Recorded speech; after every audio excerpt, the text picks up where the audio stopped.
নমস্কার, আমি ডক্টর মনোজিৎ মুখার্জি। বাধ্য হয়ে সমাজ মাধ্যমে আসতেই হলো। ইদানিং 14 থেকে 15 বছরের মেয়েদের সরকারিভাবে HPV ভ্যাকসিন দেওয়া হচ্ছে। এটার উদ্দেশ্য হচ্ছে যাতে তাদের জরায়ুমুখ ক্যান্সারে না ভুগতে হয়, সেজন্য এই বয়স থেকেই তাদেরকে দিতে হয়।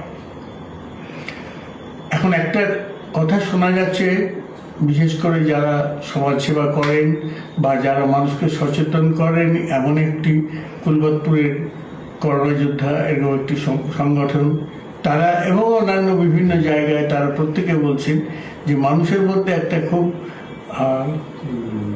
ধারণা কাজ করছে, সেটা হচ্ছে যে এইটা দিলে বোধহয় শরীরে অন্যরকম ক্ষতিকর কিছু হতে পারে বা তাদের হয়তো বাচ্চা হওয়ার ক্ষেত্রে অসুবিধা হতে পারে।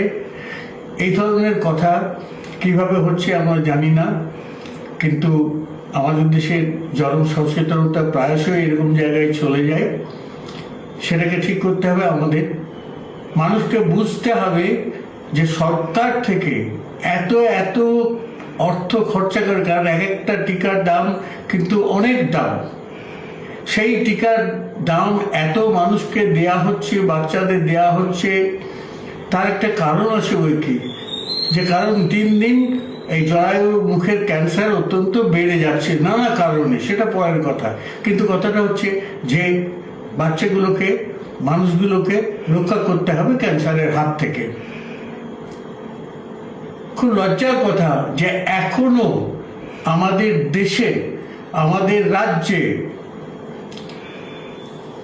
এটার জনসচেতনতা প্রবলভাবে দরকার, কিন্তু সেটা হয়তো হয় না। এক্ষেত্রে একটা বলার যে কোনো সরকারি বাড়ি বাড়ি গিয়ে স্বাস্থ্যটা লোকের হাতে তুলে পৌঁছে দিয়ে আসতে পারবে না, ওই ঠাকুরের প্রসাদের মতো। মানুষকেও উদ্যোগ নিতে হবে। খুব সৌভাগ্যের কথা যে আমাদের সমাজে এখনো কিছু স্বেচ্ছাসেবী আছেন, এখনো কিছু মানুষ আছেন যারা ঘরের খেয়ে বনের মোষ তাড়ান, তারা কিন্তু এটা করছেন। আমি আজকে এই সমাজ মাধ্যমের মাধ্যমে আপনাদের কাছে আবেদন করছি, নির্ভয়ে টিকা নেবেন এবং প্রত্যেকটা বাচ্চাকে টিকা দেবেন। এর কোনো ক্ষতি হয় না।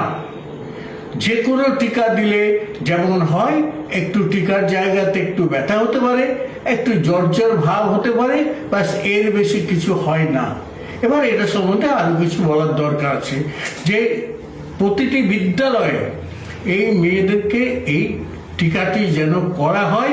এটা অভিভাবকদের কাছে আমার অনুরোধ, যারা সমাজে ঘোরাফেরা করছেন, যাদের কথা মানুষ শোনেন, জনপ্রতিনিধি এবং স্বেচ্ছাসেবী এবং সমাজসেবী এবং আরো অন্যান্যরা যারা দায়িত্বশীল সমাজের অংশ, তাদের কাছে আমার আবেদন, মানুষকে বোঝান যে এই টিকাটা নেওয়া হচ্ছে কিন্তু মানুষের বিপদটা কমার জন্য, এবং এতে সরকারের প্রভূত অর্থ ব্যয় হচ্ছে।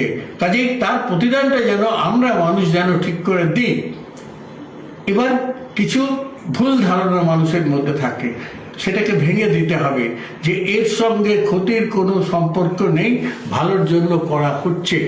এবং নিয়ম অনুযায়ী আমাদের Indian council of medical research এর নিয়ম অনুযায়ী, এবং IMO তার সঙ্গে একমত প্রায়শই, সেটা হচ্ছে 9 থেকে 14 বছর পর্যন্ত বয়সের সমস্ত মেয়েদের এই টিকা দেয়া উচিত।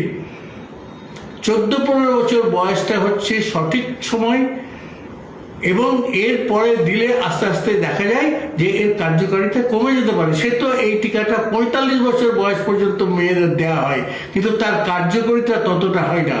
এক্ষেত্রে এই বাচ্চা মেয়েদের ক্ষেত্রে 9 থেকে 14 বছর, 15 বছরের মধ্যে তাদেরকে যদি দেওয়া হয়, তাহলে তার কার্যকারিতা 95%, শতকরা 95%।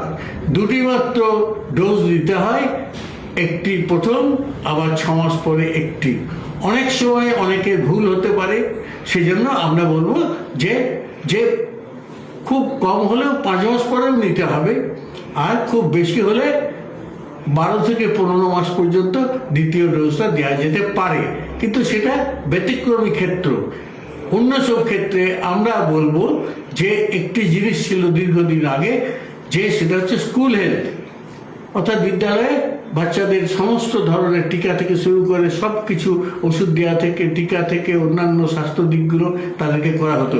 এখন স্কুল হেলথ সম্ভবত নেই বলেই মনে হয়, কারণ এই স্কুল হেলথটাকে আবার আমাদের চালু করতে হবে এবং এখন রাজ্য সরকার অনেক কিছু নতুন কথা ভাবছেন, তারা ঢেলে সাজাচ্ছেন।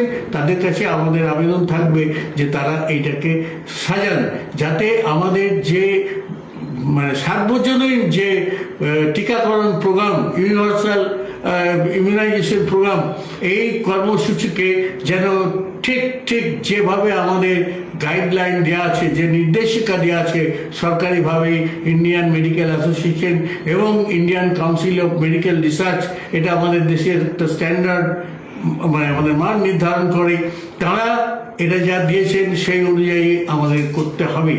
9 থেকে 14 হচ্ছে এর নিয়ম। এবং আরেকটা কথা মনে রাখা দরকার, যেখানে মনে হবে বা যদি জনস্বাস্থ্য বিশেষজ্ঞরা মনে করেন, কারণ এখন বাচ্চা বয়সে যৌন মিলন অনেক হচ্ছে, নানাভাবে হচ্ছে, সে আলাদা কারণ, আলাদা ব্যাখ্যা, আলাদা ব্যবস্থা, কিন্তু আমাদের যেটা করতে হবে, বাচ্চাদেরও কিন্তু 9 থেকে 14 বছর বয়স পর্যন্ত এটাকে দেওয়া যেতে পারে। এবার মেয়েদের ক্ষেত্রে আরেকটা বিশেষ অবস্থা, সেটা হচ্ছে অনেক সময় 15 বছর বয়স দেখা গেল মেয়েটি গর্ভবতী হয়ে গেছে।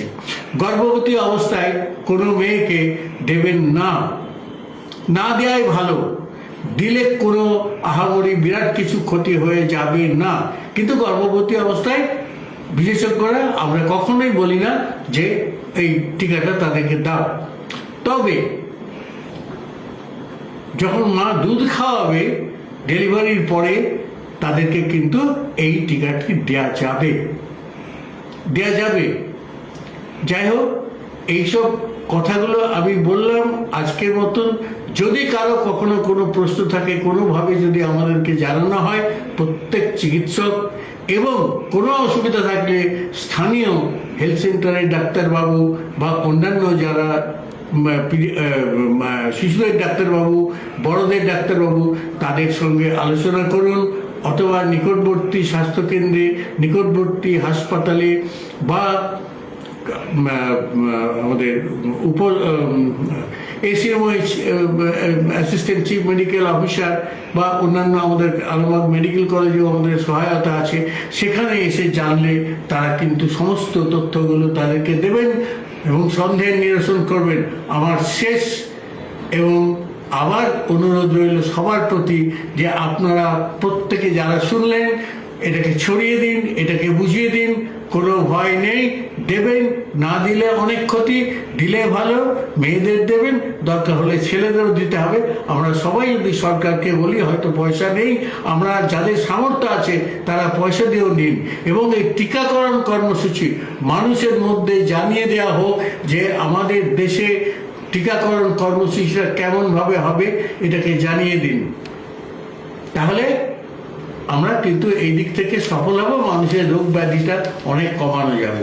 ধন্যবাদ, নমস্কার, সবাই ভালো থাকুন। আমি সবসময় সহযোগিতার জন্য আপনাদের কাছে দাঁড়িয়ে আছি। আমি নয়, আমার মতো বহু চিকিৎসক রয়েছেন যারা আপনাদের সাহায্য করবেন। নমস্কার।